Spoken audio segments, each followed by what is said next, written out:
Welcome back to the Shine Within podcast. I have this perfect guest here, perfect for this show. Her name is Christina L. Woods. She is an internationally acclaimed clinical hypnotherapist, rapid transformational therapist, empowerment coach, and Reiki master. She specializes in empowering women to break free from self-sabotage, overcome limitations, and tap into their inner strength to build fulfilling lives. As the founder of Wisewoods Hypnotherapy, Christina's unique approach integrates hypnotherapy, coaching, and energy healing, offering a powerful pathway to personal transformation. And that's what we're all about here on this podcast, is about transformation. Whether you're going through addiction or not, it's all good. We all want to transform into our higher consciousness, I should say. That's That's our right. goal. That's our goal, right? So welcome to the show, Christina. Oh, thank you so much, Gina. It's really a pleasure. Yes, I'm excited to have you on. We're just sharing with you how hypnotherapy slash biofeedback has helped me in my childhood. Growing up, I had a severe trauma, and it really helped me get into my body and help me relax. And so I wasn't a nervous wreck. But I've taken those practices and I still practice them to this day. And it's just a wonderful experience. So I am excited to talk with you. And I just wanted to ask you, what inspired your transitions from corporate leadership to becoming a hypnotherapist and empowerment coach? And how did this journey influence your approach to working with high achieving women? Similar. I actually also had some childhood trauma, and everyone's story is a little unique, but I actually buried it until I was almost 50 years old. So the way I dealt with it was, and just to kind of back up a little bit, we all have perhaps things that happen in our childhood, and sometimes we might label them trauma, or they might be trauma, and other times they could just be other things, and the meaning that we attach to things can certainly have an impact on our lives. And in my case, I was the oldest of four. I was raised by a single mother, and how I navigated that was to become what I thought was an overachiever and just kind of the perfect child, perfect student, overachiever. Let's do everything great. So I excelled. I got into the corporate world. I climbed the corporate ladder. I became super mom. So I had, the picket fence, everything that I thought would validate me, make me feel safe, make me feel really good and successful. The bank account was all, everything was there. And as I was nearing my 50th birthday, everything came crashing down. My health really started collapsing. My oldest was about to go off to college. My 25-year marriage was falling apart.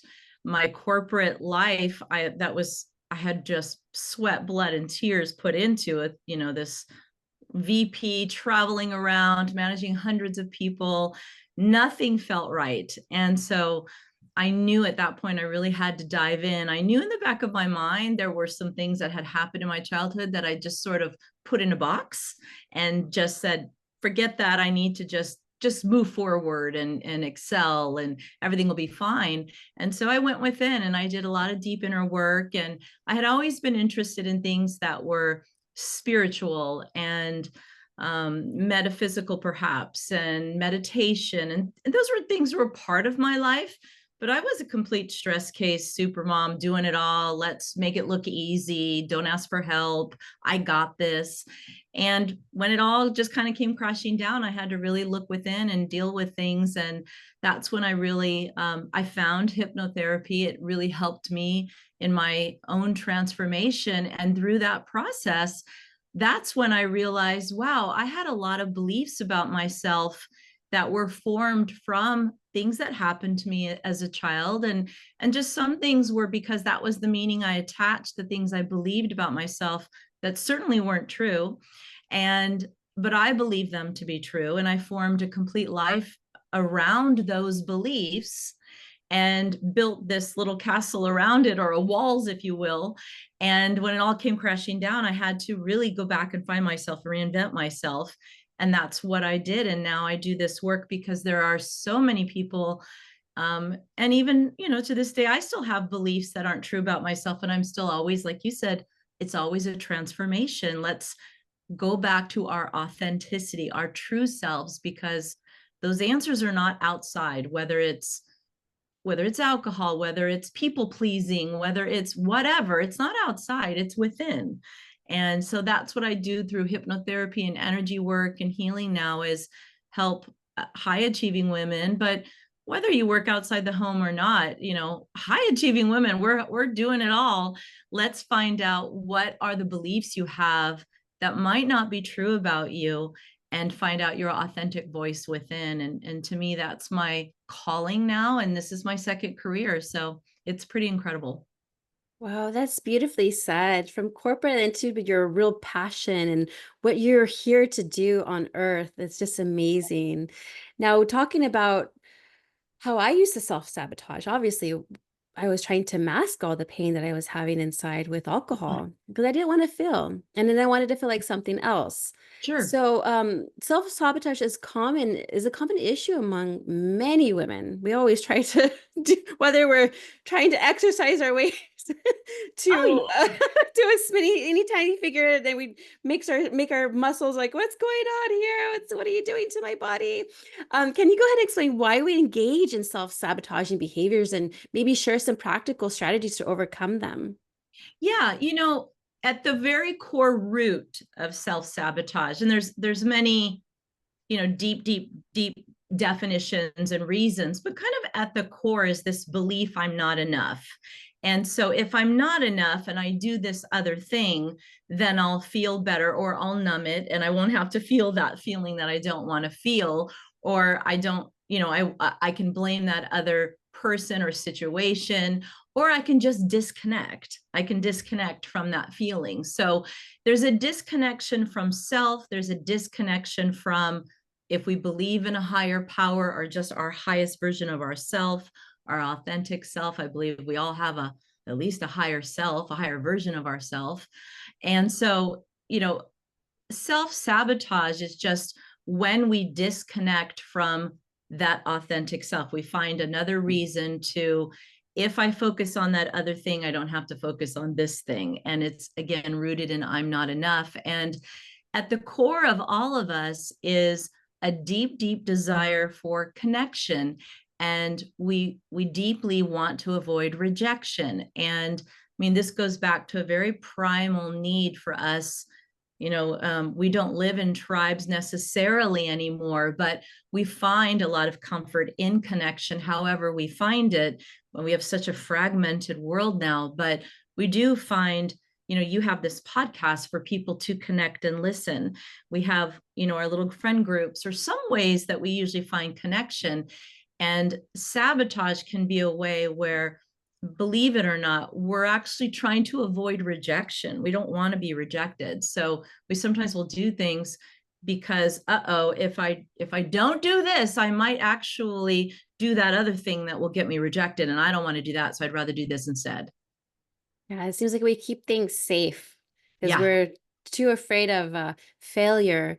And right now, I feel like I'm afraid of not failing because it's okay. I've failed many times and just grew from it. I'm afraid of success, believe it or not. It's a totally different mindset.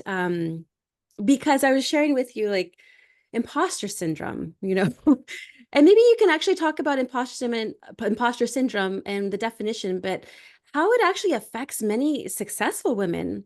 What are some effective methods you recommend for overcoming self-doubt? And how can we fully embrace our worth? Yeah, imposter syndrome, whatever level you're at, it's so easy to creep in. And again, this rooted in I'm not enough, but it's really getting at the core of what, why, how, where, and when. What is the root cause of feeling not enough? And especially, like you say, that fear of success. So what have we associated with success? So our mind, and this is why hypnosis is so amazing, is our mind is programmed to move us towards pleasure and away from pain. But what have we connected with success? And so if we have connected with success, like, I'm comfortable making this much money, but not that much money. I'm comfortable with this much exposure, but that much exposure, I don't know, that might mean people will really start to pick apart what I say and what I do. So that part, I'm going to actually sabotage that, because my mind connects that with, uh-oh, Gina's going to be out on every platform then, and then people are really going to pick apart what she says. So it's important to find out, what do you connect with pain and what do you connect with pleasure? Logically, our mind is only run by 5% of our conscious mind, which is our logical mind, and 95% by our subconscious mind, which is our emotional mind. And like you mentioned before, our body, it's stored in our body. But so we logically, as successful women, will say, well, of course I want to make more money. Of course I want to be more successful. Well, then why do we procrastinate? Why do we stop when we know if we do that thing or create that course or we do that extra thing, it would actually bring in more revenue, or we would expand our social media, or our outreach or something? Because deep in our subconscious, there are fears, and a lot of it is rooted in imposters. So, but for each person, it's a little different. So finding out, what are we connecting with pain and what are we connecting with pleasure?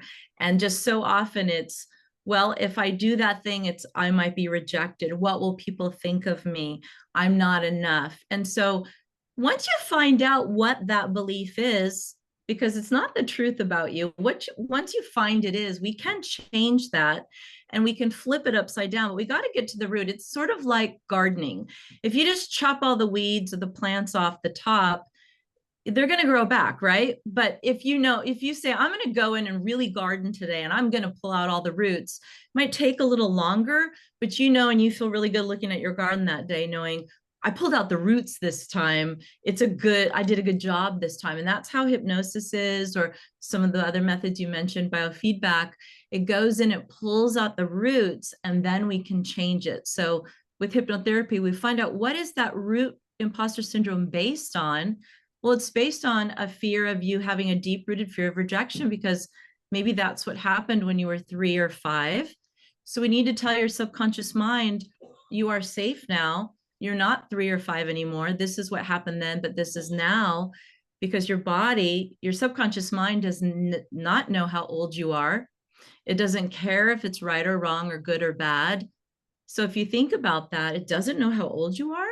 Well, now we're in our 30s, we're in our 40s or 50s. It still thinks we're 2 or 5 or 7. We're in second grade, and that teacher's yelling at us over forgot our homework.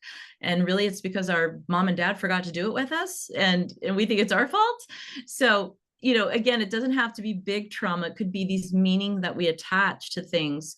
Once we find it out, we can change those things through methods that are pretty easy, and we get to change the foundation and grow new plants, which is new neural pathways in our mind, which are really opens up new doors, and then you can have that new plateau of success.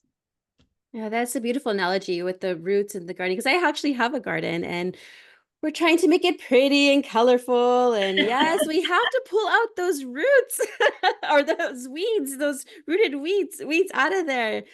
So that way our garden can flourish. And it is flourishing now.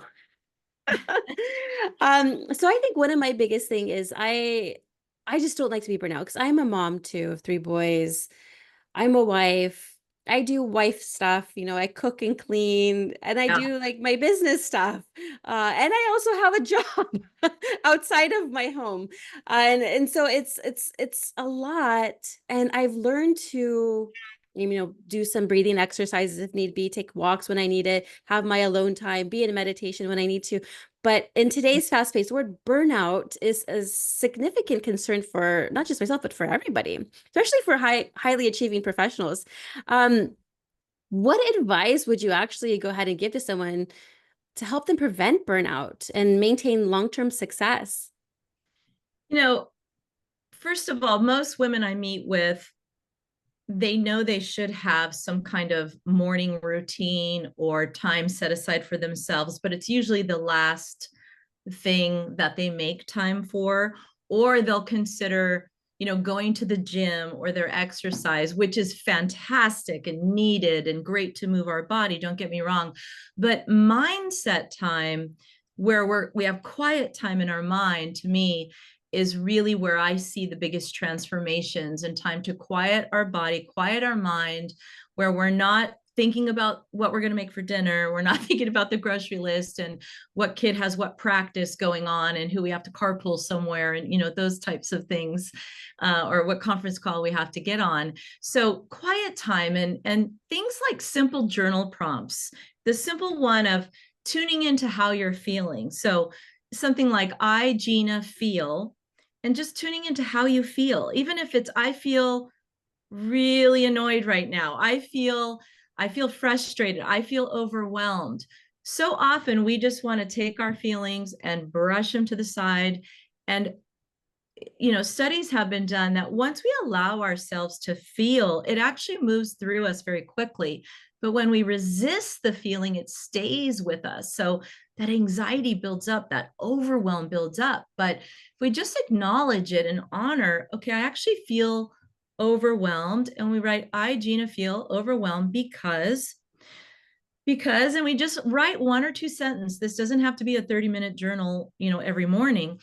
And we allow ourselves to tune in. We start to see patterns. And one of the greatest exercises I was taught was that, our body keeps the score. We might all be familiar with a great book that talks about trauma being stored in our body, and our body keeps the score. So oftentimes when we feel anxiety or we feel overwhelmed, our body is taking us back to a moment that is 20, 30 years ago. That's the memory that it has.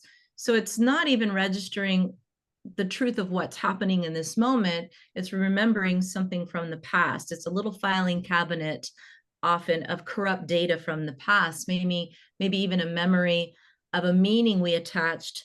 Perhaps you were picked up from soccer practice late because your parents had to pick up your siblings, and the meaning you attached was they loved you the least. That's why they picked you up. But that wasn't the truth. It was because they got stuck at a light and picked you up last. So this created anxiety. So once we, again, attach the truth to it, but it's going back to a filing cabinet. But one of the greatest exercises is to close your eyes and think of a moment in the last 24 hours where you felt safe, or you felt approved of, or you felt calm and in control. Because we all have moments in the last day or 3 days where we can register a moment.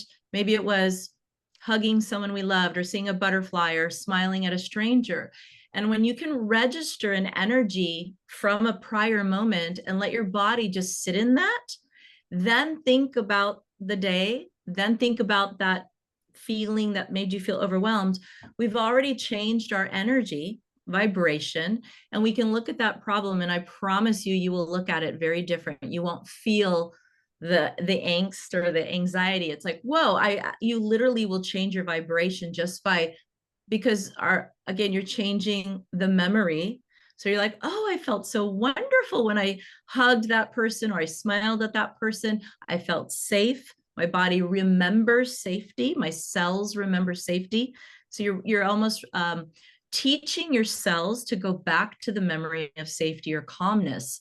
And every time you do it, you teach them how to go back to it quicker and quicker. I love that, because I know for myself, because our imagination is huge, and our bodies then will recognize, once we envision ourselves how we felt back then, say in a beautiful setting, say I was maybe in nature out hiking. Those were Yes. my precious moments. And just Yes. taking myself there on that top of the mountain and seeing the beautiful sunset. Oh, that was a beautiful moment. I could actually feel that right now.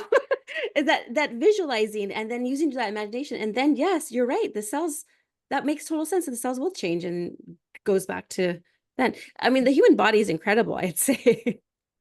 It is. It is. And, a lot of the work I do is as an energy healer and a coach is mixing all of this together, because, once we can clear our energy and understand that everything is energy. So, we can change our mindset. We can do that work, but we also need to understand that we are emotional, spiritual, physical beings as well. And you actually in 5 minutes can just sit or 3 minutes and do some deep breaths, write down how you're feeling, process those things. If you journal even just 5 days, I'm feeling this because, and then even start to add just like when, you'll start to say, oh, just like when, well, gosh, that was when I was 15, just like when. Then you can start to say, well, I'm not that age anymore. I'm this age. Let me start to tell my body I'm actually in a safer place now. I'm in a different place. That's interesting that that's coming up. What's that about? And it allows us to just shift the perspective and see where it's coming from. And being curious about your emotions is such a gift because you allow yourself to have more compassion. So, back to that super mom and what can we do? I think just having compassion, giving yourself time to have compassion for yourselves and a pause is the greatest gift for yourself, your family, everyone, your business. Wow, it's so funny that you said that because I just literally talked about giving yourself is what it's called is self-compassion pause. Oh, okay, And yeah, perfect. I actually did that exercise on stage with a group. And that's so funny that you're talking about it, but it's so true. Like, give yourself recognition, like, hey, everyone has challenging moments and that we are not alone in our feelings. Oh no, no, no, and and especially as women. I mean, I work with women. It sounds like you work a lot with women, and it can just be so easy to, with our culture and our world, to put our needs on the back burner. And depending on how you're raised, I was raised to literally, it was a badge of honor to put your needs last. And so I literally had to retrain myself to say, wait a second, that's actually not healthy.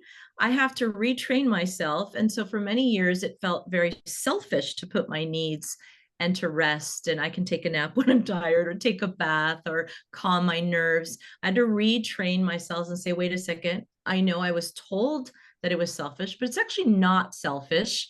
And that takes courage, and that takes me going against the grain. So we might have to go against the grain of what we learned in our family and our culture, but that's okay. That's ancestral healing. And as we do that, we heal our families, our children, future generations. And that's amazing. It is. You reminded me of a story of my mother who she's just a go, go, go, go, go type of personality. And she's in her 70s. You think that at this age that she's at, she would relax a little bit. Well, she barely got there. Now she's relaxing because I had asked her kindly if she could watch our cat while, my husband and I, we all go on vacation. And then I was proud of her because she said no. She was a people pleaser before. She would be like, yes, I will do this. I will do this. I will help you with this. But I was actually happy. She said no, but kindly. She wasn't like, no, I'm not going to do that for you. Of course Sure. not, because she's my mom. But I was like, wow, you actually said no. And I said, I'm so proud of you, mom. Finally. No, I have too much going on, or that doesn't work for me, or Yes. I would So love to, but yeah, it's it okay. It's okay. And I always say that boundaries are less about saying no, but more about what are you available for? What are you available for? And when you think about it like that, I'm not available for being really tired. Like I'm about to go on a trip to Europe, and someone's birthday that I care about is coming up. It's a big outing with a bunch of girls. And I want to go. I love this person, but I know it's my last weekend before this 2-week trip, and things are getting hectic with work and packing and everything. And I know that it's better for my nervous system and my body if I say no. And so, what am I available for? I'm not available for getting fried and really tired and exhausted and then packing the night before until 2 a.m. I'm not available for that. So, because I'm not available for that, I have to say no to the party. So, I'm not available for those things. Those are my boundaries. So boundaries, when you realize what you're not available for, it becomes a lot easier. It's not that, so saying no feels mean, but these are my boundaries, and those feel really solid and good. Yeah, when you say no, you're saying yes to something else that's aligned to you Yeah. at that moment. Yeah, exactly. Ah, I love that. Now, spiritual empowerment and healing are central to your practice. I love everything spiritual. I used to go to church, and so I mean, it was started off with religion, I guess, and then religion taught me spirituality, believe it or not. Mhm. So it was very neat. And so now I mean, I don't necessarily go to church so often because I just don't really vibe with the energies in there anymore. But I know who I am and where I belong and where I'm going to go and Yeah, everything because of my spirituality, my higher consciousness, the Christ consciousness, whatever you want to call it. right. God, source, universe, everything. But how do these elements help women on their journey of self-discovery and personal transformation, in your opinion? To me, everything is energy and everything is spiritual. So you're right. Whether I have clients that are very religious and very spiritual, I'm very spiritual. I was raised religious and have transitioned over to this spiritual world. But when we live from a place of energetics and spirituality, to me, we just embody how powerful we are. And when I started to integrate energy work and spirituality into the work I do, it just became so much more expansive. So, what I mean by that is I can do all this hypnotherapy work, but when energetics are stuck, like you mentioned, in your stomach, and emotions getting stuck there in your solar plexus and with the seat of all your emotions here, well, I can incorporate spirituality practices and energy work to help loosen and move that energy from where it's stored in that part of your energy system. So when we start to include practices where we are part of something much bigger, to me, that is, I've seen such a bigger transition in people and becoming so much more grounded in their heart center, in knowing that they are divinely supported and guided and not alone. And whatever that means, I have clients from the Middle East to all corners of the world. So they believe in everything and anything in between. And so, whatever spirituality means to them, I find it so much more powerful when they are needing to feel grounded and centered, because so often we are not grounded and centered and feel divinely supported. Because when you're healing and you're releasing things, it's so easy not to be grounded and feel uncertain and who's my support system and who's there for me. And we need to go within. We need to go deeply, deeply within. And that's when spirituality really um, calls to you, because you in your heart that you are divinely supported and guided. So meditation, prayer, chanting, whatever speaks to you, I offer a lot of options to people. Whatever works and speaks to them just makes the work that much more expansive and healing. Yeah, that's why I have my show called Shine Within because it starts within. And Yeah. I love my alone time. And I tell this to my husband, and so I'm so sorry, I love my alone time, but I'm not alone. I said I have my spirit team with Oh my me. God. I'm not alone. I'm not alone. Yeah. And I call in divine spirits and guides and angels and bring all of that. I do a medical intuitive practice and theta healing, which is all about channeling divine energy and power into that practice. So it sort of even mixes hypnotherapy with divine channeling and energy healing. So we call upon divine energy and healing. I'm just a channel and a witness to that. So yeah, it's beautiful, incredibly powerful. I believe disease is all just a disconnection from self and God, whatever that means for you. And we just need to find out where and when and how so we can reconnect you to your divine wisdom. I love that you combine them. That's so beautiful because it's you need it. You need both. You You need need both. both. You need both. Absolutely. Yeah, and then because your work integrates with hypnotherapy, coaching and energy healing, can you actually share a success story where these methods have profoundly transformed a client's life? Oh boy, absolutely. So I had a young client recently. She came to me for extreme anxiety. She also had ocular migraines that would just stop her in her tracks from doing anything social, from studying to going out social. And doctors couldn't help her. The medication wasn't working, which is how she came to me. So most people don't call a hypnotherapist first. They usually, especially if there's physical symptoms, they'll usually have sought out their doctors and say, okay, now this isn't working. And what we found out through hypnotherapy was that she did have some childhood trauma that she had buried, and it had caused tremendous anxiety. And her body's way of dealing with that was, let me create this anxiety and these migraines, because if you do, you don't have to go outside and you won't be in danger. And this won't happen to you again. And so once we found out the root of it, and I gave her an audio. So in hypnotherapy, you have an audio recording to listen to at least for 3 weeks to change the neural pathway, to change the belief that you're in a new situation, you're safe now. Her body started to accept the new belief as the truth. Then now I just absolutely love getting texts from her. She graduated. She's like, I doesn't have any of it anymore. She has no ocular migraines, no anxiety, has a job, fully functioning, happy. I mean, she was in her early 20s, and now she's a few years out of that and doing and thriving completely. So, and there's just so many stories like that.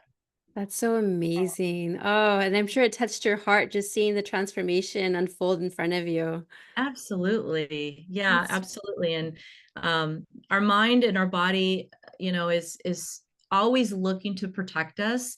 And so what we believe is quote unquote a curse, or I'm stuck with this, or a diagnosis, or whatever it might be, is often just something we need to get curious about and learn more about, and ask the right questions or different questions and explore it.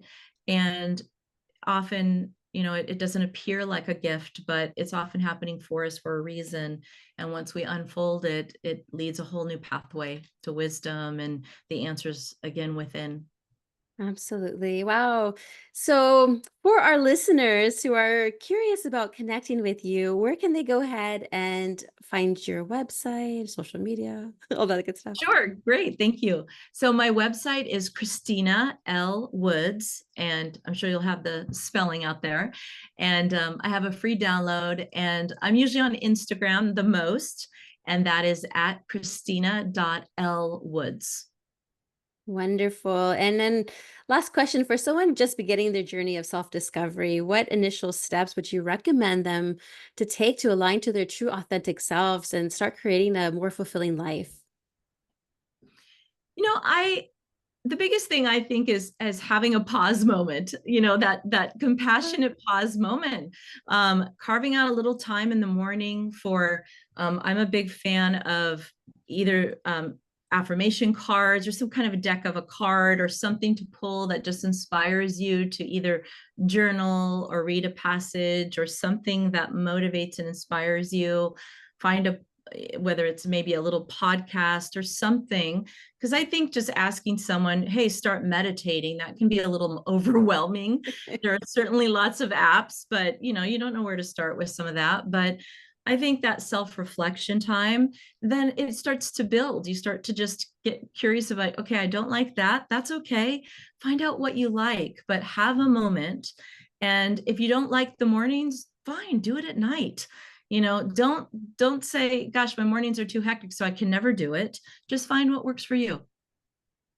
That's awesome. Yeah, because I remember for myself and even for my own clients, I created like these little short clip videos. They're just maybe 30 seconds to 1 minute long about a practice they should be doing that they can try out Yeah. every day. And then it does build because that's what happened to me. I was doing, my practices every day and I was just beginning to be part of my life. And Yeah. now it's like it's part of my life and now I don't it's like brushing your teeth, you just do Yeah. it. You just do it. Oh yeah. Yeah. My neighbors hear me chanting and drumming now. I'm thinking, okay, well, they're just used to it. So Yeah, that's so cool. I love that. Well, Christina, thank you so much for being on my show. Is there any last words you'd like to share?